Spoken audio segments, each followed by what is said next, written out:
Kate, welcome to the show. Mike Brewer, how are you doing?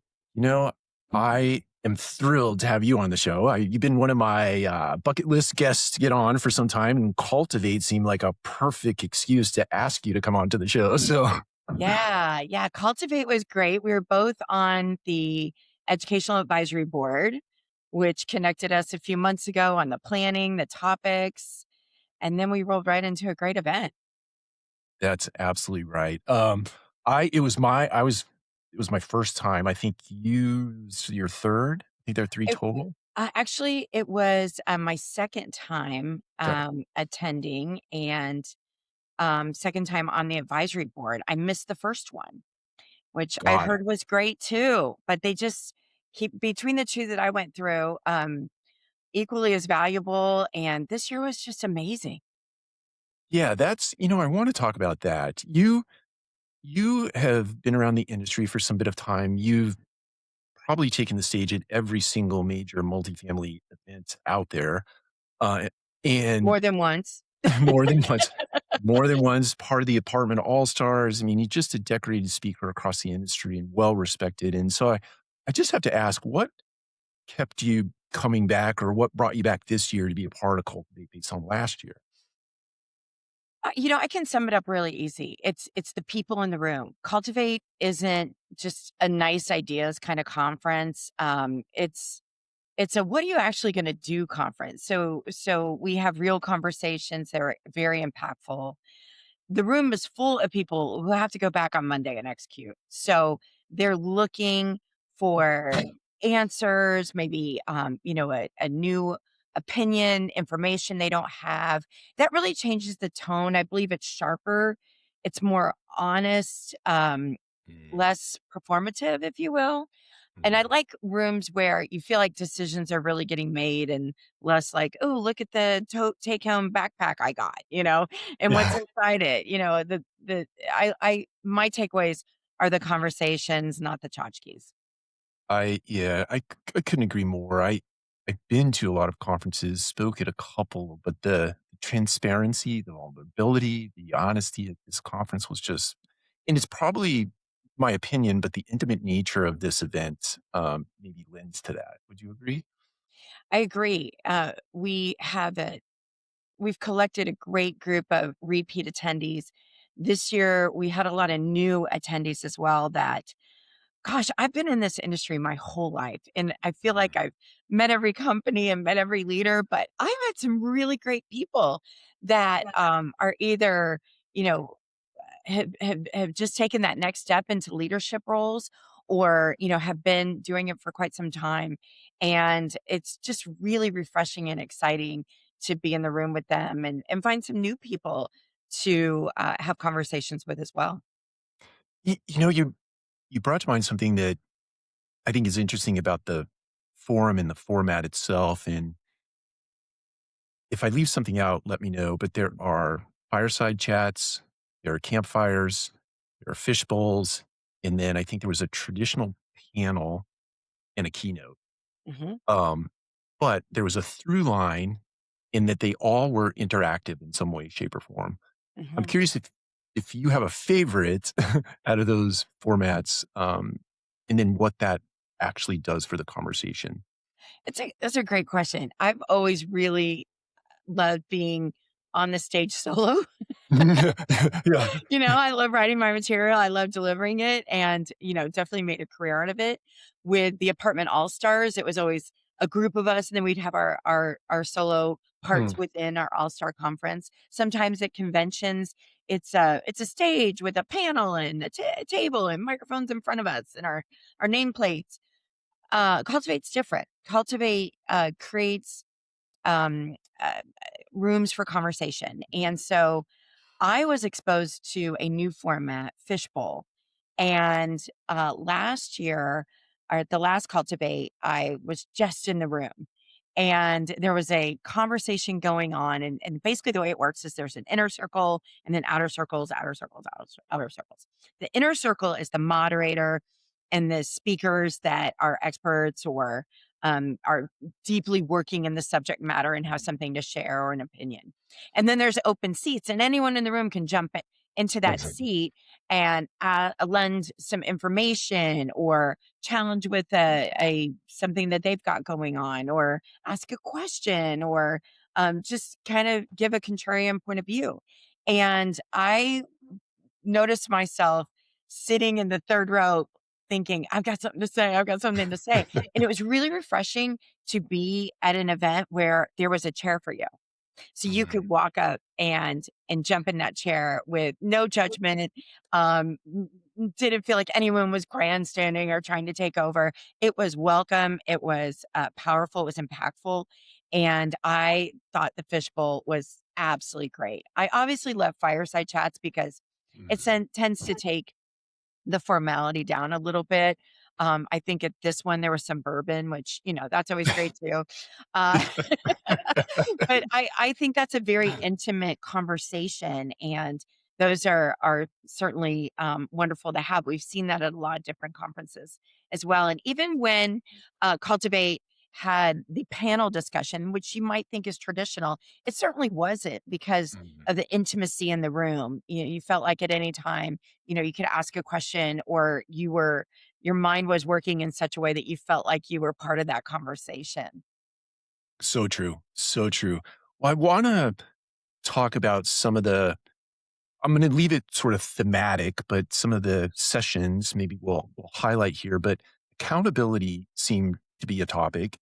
One of the concerns about accountability or holding people accountable in traditional senses was that, hey, I'm really short on people. And if I start to hold people too accountable, I might lose more people. So I'm wondering what you think about that topic. Well, I think that accountability and retention really have to coexist. They Mhm. have to. And so as leaders, that's our biggest challenge. How do we get them to coexist without feeling as though we're pushing too hard in a way that others don't react well to it? Mhm. I think there is a misconception that people today, especially maybe the new generation coming into the workforce right now, they have a different point of view of accountability, and I don't really see things that way. I see things as, they want to be accountable. They enjoy achieving. They enjoy knowing what's expected of them. But as Mhm. leaders, we've got to make some adjustments. I truly believe if you lower the bar to keep people, your best people are going to leave anyway. And high performers don't want easy, they want clear. So, what I Mhm. took away from Cultivate was the challenge for leaders today to really have that clarity. Accountability isn't harsh, it's respectful, and it respects everybody's part on the team. It says, I believe you can do this. You may not Mhm. believe that you can do this yet, but I believe that you can do this. And we're going to create an environment where you can be successful doing that. As a leader, I definitely take that to heart. What Cultivate reinforced is that leaders really aren't afraid of losing people. They're afraid of losing the wrong people, they're high Mhm. performers.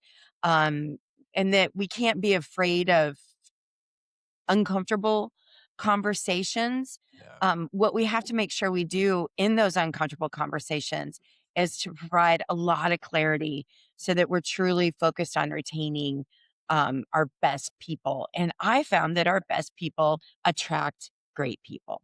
Mhm. So true.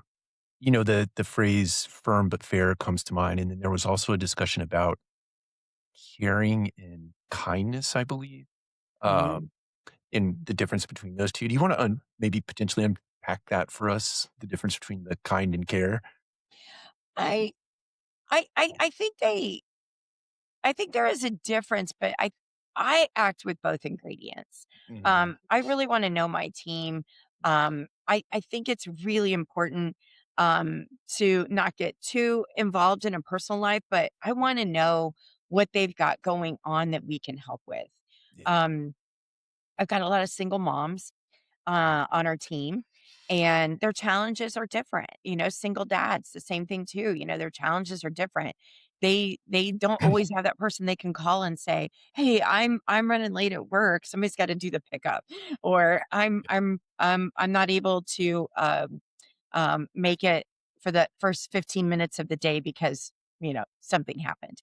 That's I right. have um, a lot more, clarity by really understanding what their challenge is, and I don't wanna, um, create an environment where that's just taken advantage of, but I also wanna, step forward with care and concern, and is there something we can do to help you find that balance in your life?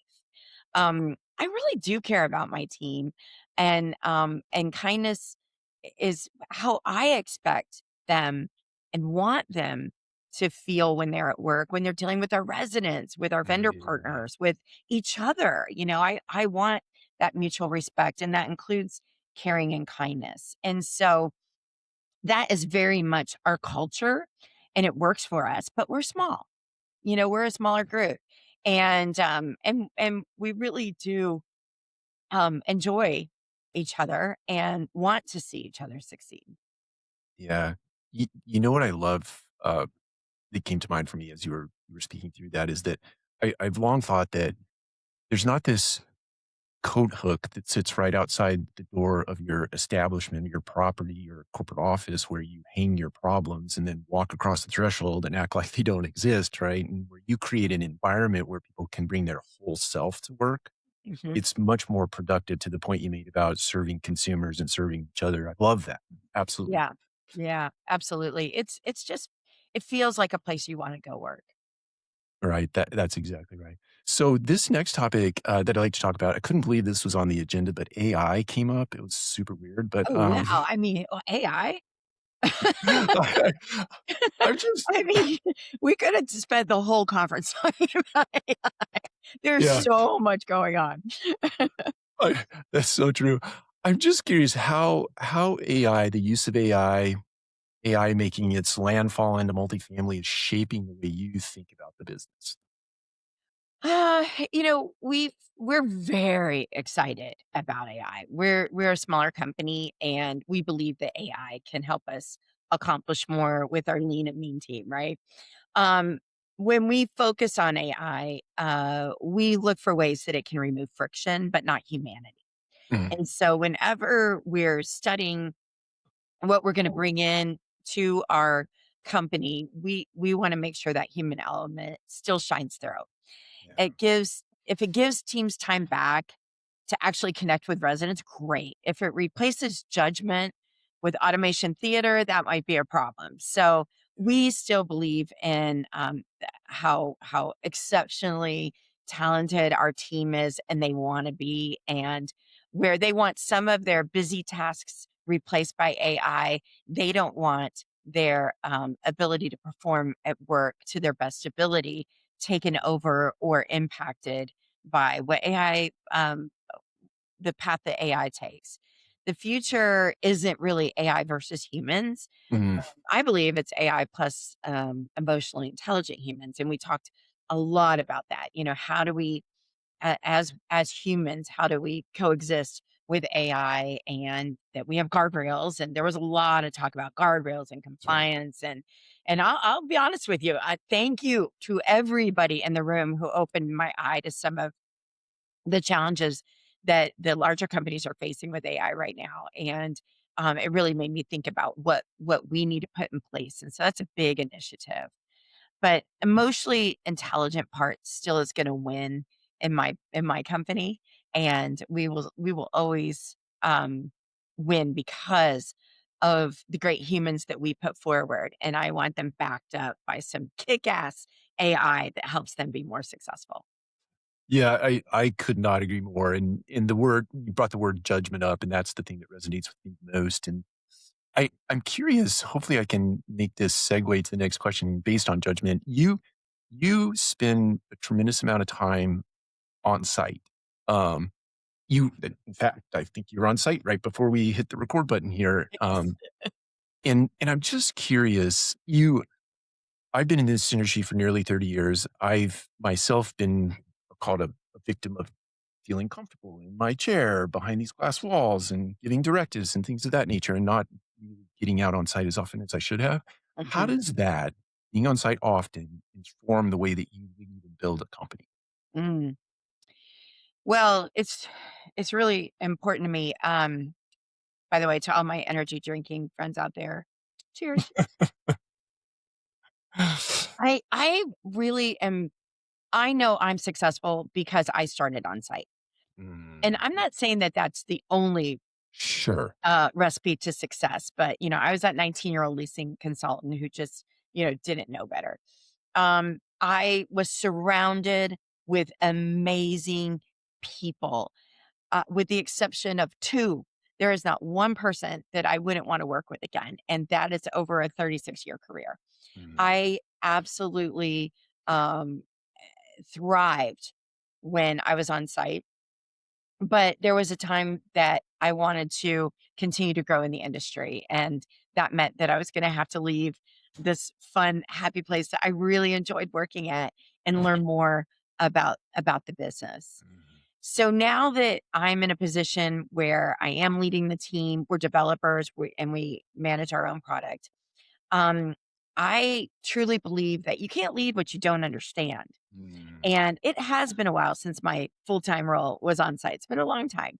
And so I want to spend as much time as I can on site because spreadsheets don't really tell you what Friday is like at 5:30 p.m. on So site when, you're trying to start your weekend and residents are coming in needing packages and they're coming home for their weekend. And so really staying close to operations keeps my decisions more grounded. I've always operated with the mantra, the person closest to the challenge knows the answer. mm, As a leader, I wanna cultivate that. I wanna bring that out in them. And so, I wanna be on site to talk to them about it. I find that when I'm on site, they share their challenges more with me than sending me an email when I'm sitting in our home office. mm, Honestly, I wish I had more time on site. But I've got to be here creating those opportunities and the next generation of properties that we're going to build so that they've all got opportunities to grow within our company as well. And let's be honest, teams can quickly tell when you've lost touch.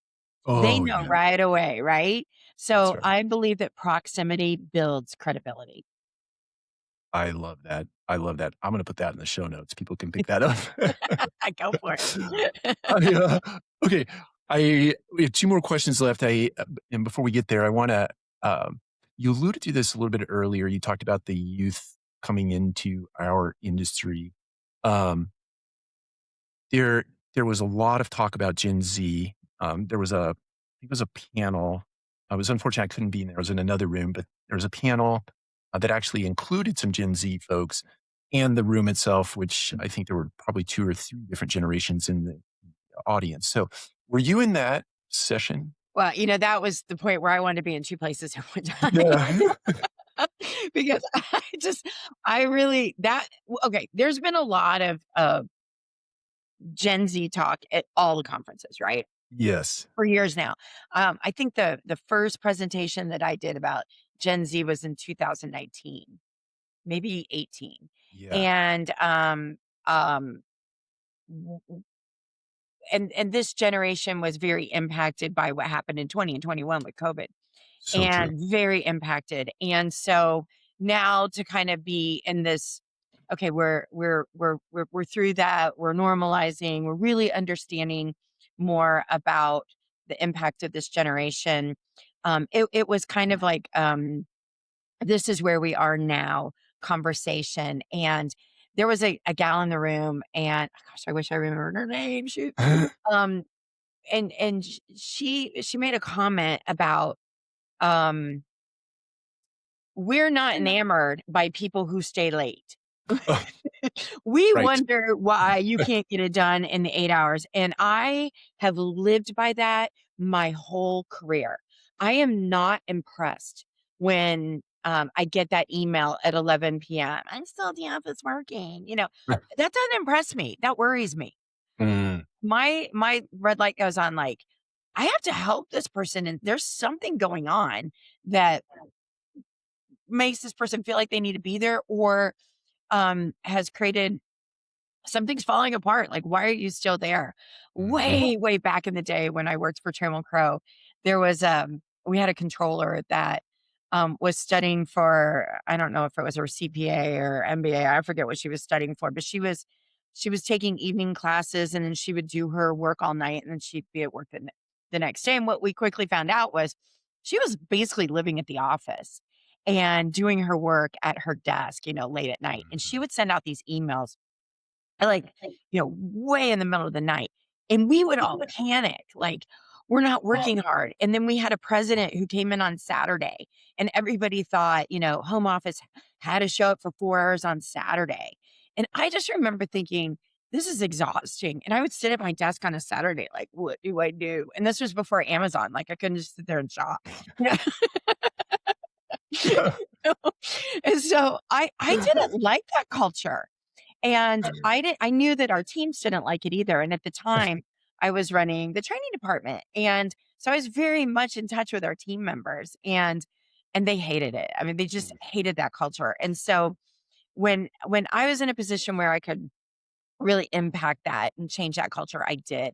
And it's really refreshing to see this generation believe that too. And listen, I believe that we have a lot of dedicated, hardworking people in all the generations. And it was True. really fun to hear that Gen Z voice and integrate it into the conversation. Yeah, and it's interesting to me. I I've read some things outside of the industry that speak to the idea, not the idea, the fact really that Gen Z, I think, is the biggest cohort since Boomers or Gen X. I can't remember which one. They're roughly 70. They number in the 70 million range. But Gen Z is actually serving Gen Z, right? And so they work in businesses, but they also serve a consumer that is roughly the same age, and the impact that that's having on the industry in terms of what you just said, right? This group out here has an expectation that's pretty like, satisfy me now. Hmm. And I mean that in the kindest sense. And this generation is like, okay, fine. Yeah. And it's actually creating an environment that I think is really good for all humans Yes. because there are barriers and boundaries that have been put in place by the cohort on both Yeah. sides. Yeah, we need to let them. We need to let them have their impact. We need to That's not right. stand in the way of that. Listen, I'm Gen X, and I remember when Gen Xers were all in their 20s, and the generations above us hated it. They Yep. just they thought we were lazy, like all sorts of things. But when they let us, man, did Gen X thrive, That's right. and we had our moment where we changed the world. We've got to really allow and recognize and celebrate what Gen Z is bringing. So true. So true. Couldn't agree more. Kate, it's been a pleasure. I want to ask you one more question. Is there anything that I haven't asked you that you think the audience would appreciate hearing about? Uh, you know, I want to share a message that I took away from mingling with these really fantastic leaders. I think there was a time where I was working mid level in companies or maybe even on site that this would have really been impactful for me. And so I think it's something to share in this conversation. But leadership right now is not about being the smartest person in the room. It's really about being the clearest. And your leaders are really, really striving to have clear standards and clear expectations and clear values. And they want to hear everybody's bright ideas. They want to hear what where the friction points are. They want to solve that. And that's really what Cultivate was all about. And the reason is really simple because confusion can be so expensive. When we're confused, we try something, we do it again and again and again. We have confusion. But clarity, literally the meaning is it makes sense. And that's easy to scale. And so, as leaders, we're really pushing for that clarity in some really exciting, changing times. And that doesn't come from one person, that comes from the entire team working together. And I was really excited to spend a couple days with people of those like minds that are all shooting for clarity. Kate, I can't think of a better way to end a podcast. That was awesome. Thank you. Thanks. Thanks for having me. This was a fun conversation. Definitely.